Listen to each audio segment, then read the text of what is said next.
અમેરિકાના કેલિફોર્નિયામાં એક પ્લેન દુર્ઘટનાગ્રસ્ત થયું છે, જેમાં 2 લોકોના મોત થયા હતા, જ્યારે 18 લોકો ઘાયલ થયા હતા. મળતી માહિતી અનુસાર આ પ્લેન એક વેરહાઉસ પર પડ્યું હતું. આ પછી પ્લેનમાં આગ લાગી હતી. આ ઘટના ગુરુવારે બપોરે 2 વાગ્યાની આસપાસ બની હતી. પ્લેન ફુલટન મ્યુનિસિપલ એરપોર્ટ નજીક એક બિલ્ડિંગ પર પડ્યું હતું. જે જગ્યાએ આ પ્લેન ક્રેશ થયું તે લોસ એન્જલસથી લગભગ 25 માઇલ દક્ષિણ પૂર્વમાં હતું અને જે ઇમારતમાં પ્લેન ક્રેશ થયું તે ફર્નિચર મેન્યુફેક્ચરિંગ કંપનીની ઇમારત હતી.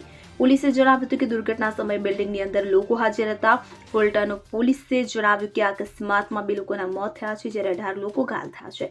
ઇજાગ્રસ્તોને તાત્કાલિક હોસ્પિટલમાં લઈ જવામાં આવ્યા હતા, જેમાંથી કેટલાકની હાલત નાજુક હોવાનું કહેવાય છે.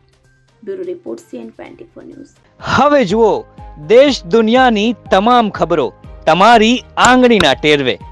ઉઠાવો મોબાઈલ અને Google Play Store પરથી ડાઉનલોડ કરો અમારી CN24 ન્યૂઝ મોબાઈલ એપ.